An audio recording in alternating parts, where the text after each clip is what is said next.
नमस्कार, मैं हूं आपके साथ राहुल सौमित्र। आप देख रहे हैं मेरा मध्य प्रदेश। पेट्रोल डीजल के भाव भले ही कम हो गए हों, लेकिन इंदौर में आज से ऑटो रिक्शा का सफर भी महंगा हो गया है। अब 3 रुपए प्रति किलोमीटर अतिरिक्त भार आम जनता की जेब पर आ रहा है। इतना ही नहीं, स्कूल, कॉलेज, कोचिंग और ऑफिस जाने वालों को अब 100 से 300 रुपए ज्यादा देने होंगे। परिवहन विभाग ने नई दरें लागू कर दी हैं, जिसके तहत अब पहले 1 किलोमीटर पर ऑटो रिक्शा चालक 20 रुपए लेंगे, जबकि पहले ये राशि 17 रुपए थी। वहीं 1 किलोमीटर के बाद प्रति किलोमीटर 17 रुपए के हिसाब से किराया बढ़ेगा। पहले 14 रुपए प्रति किलोमीटर अदा करने होते थे, ये भी बढ़ गए हैं। ऑटो रिक्शा चालक महासंघ का ये कहना है कि हर महीने सीएनजी के दाम बढ़ रहे थे, लेकिन पिछले 3 सालों से ऑटो रिक्शा का किराया नहीं बढ़ाया गया था, जबकि auto parts, insurance, oil, RTO का जुर्माना सभी में बढ़ोतरी हुई है। शहर के नंदना नगर ऑटो रिक्शा स्टैंड का जायजा लिया है आईबीसी संवाददाता शालिनी हार्डिया ने। आम जनता की पॉकेट पर एक और बड़ा भार बढ़ा है और अब अगर आप सफर कर रहे हैं ऑटो रिक्शा से तो 15% ज्यादा जो दाम है वो चुकाने पड़ेंगे। जी हाँ, एकदम से जो ऑटो रिक्शा चालक है उन्होंने परिवहन विभाग से मांग की थी और उसके बाद अब ये जो रेट्स है वो बढ़ा दिए गए हैं। सबसे पहले पैसेंजर से ही बात करती हूँ, क्योंकि सीधा उन्हीं की पॉकेट पे एक बड़ा भार है। आंटी, 15% बढ़ा दिए हैं ऑटो सफर, कितना मुश्किल रहने वाला है? बहुत मुश्किल रहने वाला है। मतलब इतनी महंगाई के, टंकी महंगी, गैस महंगा, ऑटो महंगा, तो आदमी क्या करेगा? गरीब आदमी तो मरना ही है ना। मैडम, पहले ही तो जनता महंगाई से त्रस्त है। महंगाई से इसलिए त्रस्त है कि आदमी किस किस चीज का पैसा भरे। हम लोग आम आदमी रिक्शा में जाते हैं, रिक्शा वाले किराया ज्यादा ले रहे हैं, और हमारे जो बच्चे हैं वो स्कूल जाते हैं रिक्शा के माध्यम से। जहां हम 500 रुपए महीना रिक्शा का देते थे, आज 700-800 रुपए रिक्शे वाले फीस के लिए मांग रहे हैं। स्कूलों ने फीस अलग बढ़ा दी है। राजेश जी, हमने देखा सरकार से लंबे समय से मांग कर रहे थे। अभी जब स्थिति ऐसी है कि सरकार ने पेट्रोल डीजल एक बड़ा झटका दे दिया आपने। देखिए, सबसे पहले तो आपको एक बात बता दें, जब सीएनजी वाहन लॉन्च हुए थे तो उस टाइम सरकार ने हमसे प्रॉमिस किया था कि पेट्रोल और डीजल से इसकी कीमतें आधी होगी। अब देखिए, डीजल और पेट्रोल के समान हमारी कीमतें हो गई। जब 64 रुपए केजी किलो की गैस थी उस टाइम हमारा वही भाड़ा, और आज 90 रुपए तो वो भाड़ा। हमने कई बार मांग करी, शासन से करी, परिवहन विभाग से करी। हमने ये कहा कि लोक परिवहन का जैसा किराया बढ़ता 15% आप बढ़ा दो। अब ऐसे जितनी मार है वो सिर्फ ऑटो रिक्शा में पड़ती थी। हमने शासन को लिख के दिया, हमने कहा कि आप 15% किराया बढ़ा दें, और हमारी इस मांग को शासन ने मान लिया है। पहला जो किराया है, पहला मीटर 20 रुपए और दूसरा 17 रुपए सरकार ने मंजूरी दे दी, और जितने भी ऑटो रिक्शा वाले इससे खुश हैं। परिवहन सुविधाएं जब महंगी हो जाती है तो इसका बेहद ज्यादा विपरीत असर आम जनता की पॉकेट पे पड़ता है। ये अमाउंट जरूर सुनने में थोड़ी कम नजर आती है, लेकिन जब पूरे महीने भर का बजट जब तय होता है तो पता चलता है कि ट्रांसपोर्टेशन में कितना ज्यादा खर्च जो है वो हर एक परिवार को उठाना पड़ता है। कैमरा पर्सन संतोष जटवान के साथ शालिनी हार्डिया, आईबीसी 24 इंदौर। इंदौर से हमारे संवाददाता रवि हेमराज सिसोदिया इस वक्त जुड़े हुए हैं। रवि, ये टाइमिंग तब चुनी गई जब पेट्रोल और डीजल के कीमतों में घटौती हुई है। केंद्र सरकार ने एक्साइज ड्यूटी घटाई है, ऐसे में इन्होंने बढ़ाने का फैसला लिया है। इसके पीछे क्या तर्क दे रहे हैं ये सभी?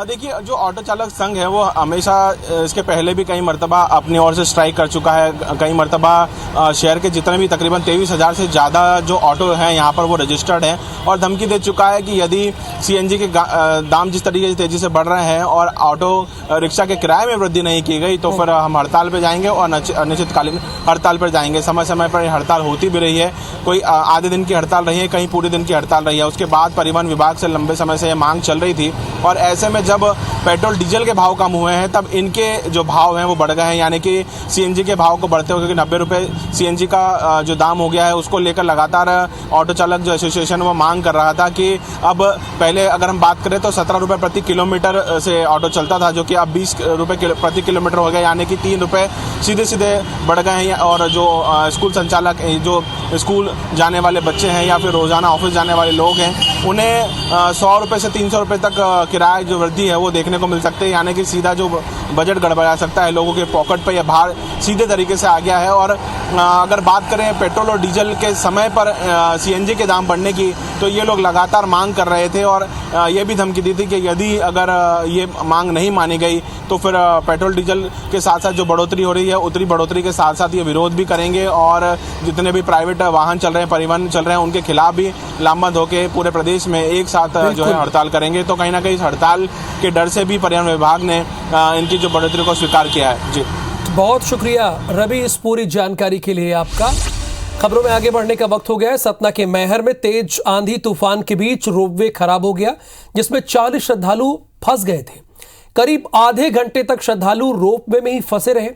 आधे घंटे बाद सभी को सकुशल नीचे लाया गया। राहत की बात यह रही कि इसमें किसी भी तरह की जनहानि नहीं हुई। वाकई की राहत की बात, क्योंकि आधे घंटे तो उनकी जान आफत में थी, लेकिन इससे रोपवे प्रबंधन की लापरवाही सामने आई है, ये भी क्लियर बात है। घने बादलों की वजह से दिन में विजिबिलिटी कम हो गई, लेकिन फिर भी रोपवे का संचालन जारी रखा गया, ये उनकी लापरवाही थी। 40 क्या हवा चलने से पहले कोई वहाँ पे बताया नहीं गया कि कोई असुविधा या कुछ हो सकता है? नहीं। आधे घंटे लटकते रहे आप। हाँ, अरे डर लग रहा था कि जान चली जाएगी एकदम से। हाँ, कैसा महसूस हो रहा है? ऐसा महसूस हो रहा था। पिपरिया से जहां स्टेशन रोड थाना इलाके में एक सरकारी कॉलेज के प्यून ने पूरे परिवार के साथ आत्महत्या कर ली है, जिसमें उसकी पत्नी है, बेटी है। फांसी लगाकर इन सब ने खुदकुशी कर ली है। लेकिन ये अनसुलझी हुई गुत्थी है।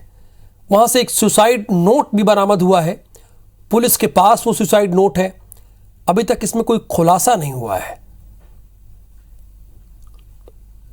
शवों का पूरा पंचनामा और लिखापढ़ी कंप्लीट करके अभी पोस्टमार्टम के लिए एक से ज़्यादा डॉक्टरों की टीम द्वारा उनका परीक्षण करवाया जा रहा है। प्राथमिक तौर पर सुसाइड नोट जैसा एक नोट प्राप्त हुआ है। पुलिस उसकी जांच कर रही है। आगे की कार्रवाई पीएम के बाद ही कुछ अवगत करा पाएंगे।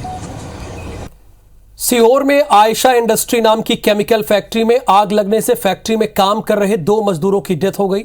आपको यह बता दें कि फैक्ट्री पचामा औद्योगिक इलाके में स्थित है। फायर ब्रिगेड की टीम की मदद से आग पर किसी तरह से काबू पाया गया।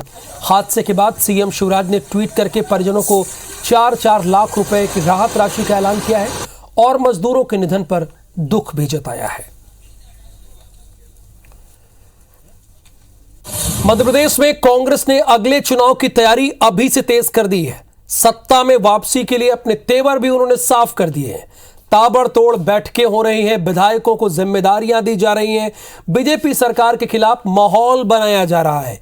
लेकिन इस बीच कांग्रेस की यह भी चिंता है कि बीजेपी के मजबूत किलों को ढहाने के लिए कौन से फॉर्मूले पर काम किया जाए।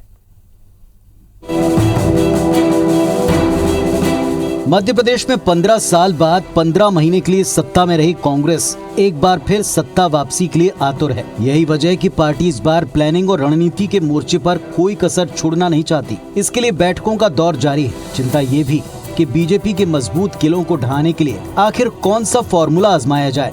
इसे लेकर कांग्रेस की पॉलिटिकल अफेयर्स कमेटी की मीटिंग हुई, जिसमें तय हुआ कि बीजेपी के दिग्गजों को शिकस्त देने के लिए उनकी सीटों पर अभी से मेहनत करनी होगी। फिलहाल कांग्रेस की नजर में प्रदेश की वो सीटें हैं जहां पार्टी लंबे अरसे से हार का सामना करती आई है। भाई 70 और जीतेंगे, 114 तो जीते ही हुए हैं। वो 96 और 70 174 के आसपास पहुंचने प्लस होगा और कमलनाथ जी सरकार बनेगी। निश्चित तौर पर कांग्रेस 174 प्लस से जीतेगी और कमलनाथ जी मुख्यमंत्री बनेंगे। कांग्रेस ने मध्य प्रदेश की 70 सीटों पर काम शुरू कर दिया है। पार्टी ने यह भी तय किया कि इन सीटों पर 6 महीने पहले प्रत्याशी घोषित कर दिया जाएगा, ताकि उसे बीजेपी के क्षत्रपों के खिलाफ काम करने का पूरा मौका मिले। दरअसल प्रदेश कांग्रेस अध्यक्ष कमलनाथ ने विधानसभा चुनाव को लेकर हर सीट का सर्वे करवाया है। इनमें 70 सीटें ऐसी छांटी गई हैं, जहां कभी जातिगत समीकरणों के आधार पर टिकट दिए गए तो कभी नए चेहरों को मौका दिया गया, लेकिन पार्टी को फिर भी जीत नहीं मिली। अब देखिए, मैंने कहा ना पहले कि कांग्रेस गॉन केस है मध्य प्रदेश में। 6 महीने पहले जो टिकट देने की बात कर रहे हैं वो रहेंगे क्या टिकट देने लायक? अभी तो मुद्दा यही है कि कांग्रेस का नेतृत्व कौन करेगा। ना दिल्ली में नेता है, ना मध्य प्रदेश में नेता है। मेरी कुर्ता तेरे कुर्ते से ज्यादा सफेद, अभी तो इसी लड़ाई में वो लगे हुए हैं। कांग्रेस न सिर्फ 6 महीने पहले अपने प्रत्याशी घोषित करेगी, बल्कि पार्टी ने सामाजिक, जातिगत, राजनीतिक समीकरणों को साधने के लिए पूर्व प्रदेश अध्यक्ष अरुण यादव को हर सीट की बारीक रिपोर्ट तैयार करने की जिम्मेदारी भी दी है। रिपोर्ट में इस बात का जिक्र भी होगा कि किन जातियों के वोट हासिल कर अब तक बीजेपी दिग्गज जीतते आए हैं। माना जा रहा है कि अरुण यादव की इस रिपोर्ट और कमलनाथ के सर्वे के आधार पर ही पार्टी 6 महीने पहले इन 70 सीटों पर अपने प्रत्याशी घोषित करेगी। नवीन कुमार सिंह, IBC 24, भोपाल। मध्य प्रदेश में निकाय और पंचायत चुनाव के लिए करीब 5 लाख कर्मचारियों और अधिकारियों की जरूरत पड़ सकती है। प्रदेश में करीब 4 लाख नियमित कर्मचारी मौजूद हैं। इस स्थिति में चुनाव के लिए सरकार को संविदा कर्मचारियों की नियुक्ति करनी पड़ सकती है। आपको ये भी बता दें कि दोनों चुनाव के लिए 1.5 लाख से अधिक मतदान केंद्र चिन्हित किए गए हैं। ग्रामीण क्षेत्रों में करीब 71,000 से अधिक मतदान केंद्र बनाए गए हैं, जबकि नगरीय निकायों में करीब 61,000 से अधिक मतदान केंद्र बनाए गए हैं। इधर कांग्रेस का यह कहना है कि प्रदेश में कई साल से सरकार पदों पर बीजेपी सरकार ने भर्ती नहीं की है, जिसका नतीजा है कि आज चुनाव करवाने के लिए आयोग को कर्मचारी कम पड़ रहे हैं। ये कांग्रेस का आरोप है।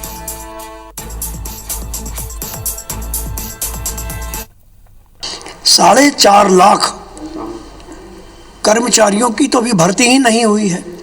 तो जब लाखों कर्मचारियों की नियुक्ति नहीं हुई है तो अमला हम लाएंगे कहां से? अब या तो व्यंग्यात्मक रूप से यही कहा जा सकता है कि इसे भी प्राइवेट एजेंसियों को सौंप दिया जाए। मध्य प्रदेश निर्वाचन का कार्यक्रम आने दीजिए, उसके बाद में जो प्रशासन से उन्हें अपेक्षा रहेगी उस अपेक्षा को प्रशासन पूरा करने का काम करेगा। और इस बीच एक बड़ी खबर है, गुना एसपी राजीव मिश्रा हटा दिए गए हैं। गृह विभाग ने जारी किया है ये आदेश। एक हफ्ते पहले शहीद हुए थे 3 पुलिसकर्मी, शिकारियों के साथ मुठभेड़ में ये शहीद हुए थे और अब एसपी हटा दिए गए हैं। राजीव मिश्रा हटाए गए हैं। गृह विभाग ने जारी किया है आदेश। एक हफ्ते पहले शहीद हुए थे 3 पुलिसकर्मी, शिकारियों के साथ मुठभेड़ में 3 पुलिसकर्मी शहीद हुए थे और अब पुलिस अधीक्षक को हटाया गया। यानी पुलिस अपनी गलती यहां पर स्वीकार करती है। सीधी बात है। गुना एसपी राजीव मिश्रा हटाए गए। भोपाल से खबर है, बड़ी खबर है। गृह विभाग ने यह आदेश जारी किया है। एक हफ्ते पहले शहीद हुए थे 3 पुलिसकर्मी, शिकारियों के साथ लड़ते हुए।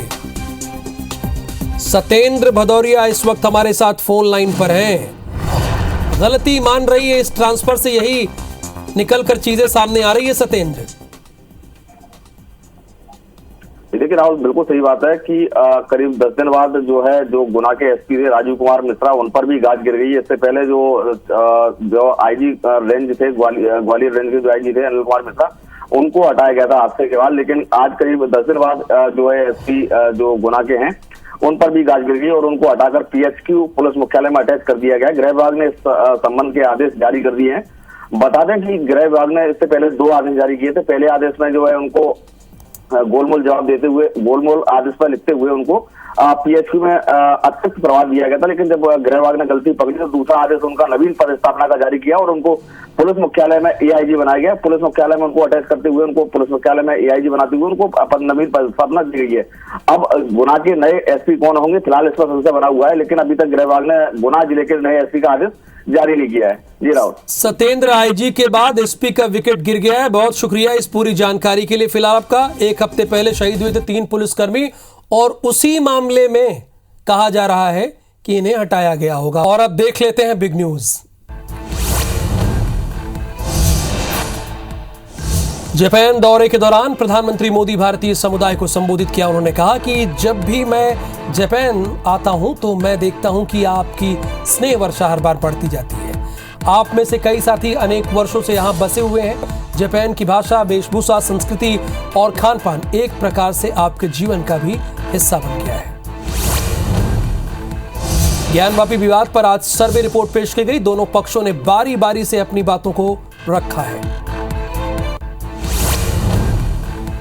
बिगड़ते मौसम के बीच केदारनाथ यात्रा को रोका गया है। केदारनाथ के सर्कल ऑफिसर ने इस बात की जानकारी दी है।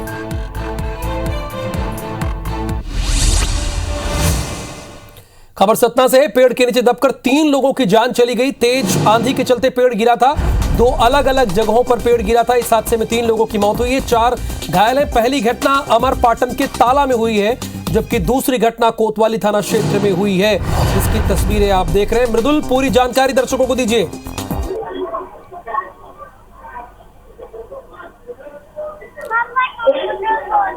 मृदुल, पूरी खबर के बारे में बताइए। चलिए, फिलहाल हमारा मृदुल से संपर्क नहीं हो पा रहा है। इसमें 3 लोगों की जान गई है और 4 लोग घायल हैं। तेज आंधी की वजह से ऐसा हुआ है। दूसरी घटना कोतवाली थाना क्षेत्र में हुई है। 3 लोगों की मौत हुई है पेड़ के गिरने से। पेड़ के नीचे दबकर 3 लोगों की मौत हुई। जिस तरह से आंधी तूफान की स्थिति बनी हुई है,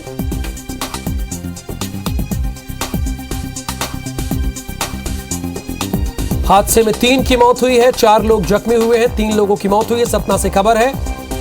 पहली घटना अमरपाटन के ताला में हुई है। एक बार फिर से मृदुल हमारे साथ फोन लाइन पर मौजूद है। मृदुल, इस खबर के बारे में विस्तार जानकारी दीजिए आप। बिल्कुल, जैसा कि मौसम विभाग की चेतावनी थी वो सही साबित हुई। और तेज हवाओं के साथ यहाँ तेज बारिश की भी चेतावनी सतना में दी गई थी और उसका नतीजा भी एक प्रकार से देखने को मिला है। और यहाँ पे 2 घटनाएं भी हुई हैं अलग अलग थाना क्षेत्र में। कोतवाली थाना क्षेत्र में जहाँ पे एक राहगीर की मौत हुई है, जहाँ पे एक छत का बारजा था वो टूट के नीचे गिरा तेज हवा के कारण, जिसमें उस व्यक्ति की मौत हो गई। और दूसरी घटना अमरपाटन थाना क्षेत्र के अमरपाटन के ताला थाना क्षेत्र की घटना है, जहाँ पे पेड़ के नीचे 2 बच्चियां खड़ी हुई थी, जो कि बारिश से बचने के लिए पेड़ के ओट लेके खड़ी थी। उसी दौरान पेड़ की बड़ी सी डगाल टूटी और दो बच्चियों की घटना स्थल पे ही दबने से मौत हो गई है। वहीं पे 2 राहगीर भी जो और लोग खड़े हुए थे उनकी भी बुरी तरह से जख्मी हुए हैं, जिन्हें सामुदायिक स्वास्थ्य केंद्र अमरपाटन शुक्रिया इस जानकारी के लिए। सामुदायिक स्वास्थ्य केंद्र में भर्ती करा दिया गया चारों को।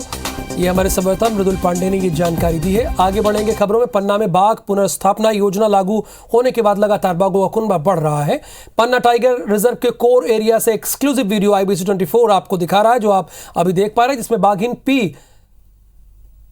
151 अपने 2 बच्चों के साथ टाइगर रिजर्व में अटखेलियां करते हुए भ्रमण कर रहे हैं। इसके अलावा पन्ना के अकोला बफर क्षेत्र से एक बाघ का वीडियो सामने आया है। वीडियो में बाघ रात में पानी पीते हुए दिखाई दे रहा है।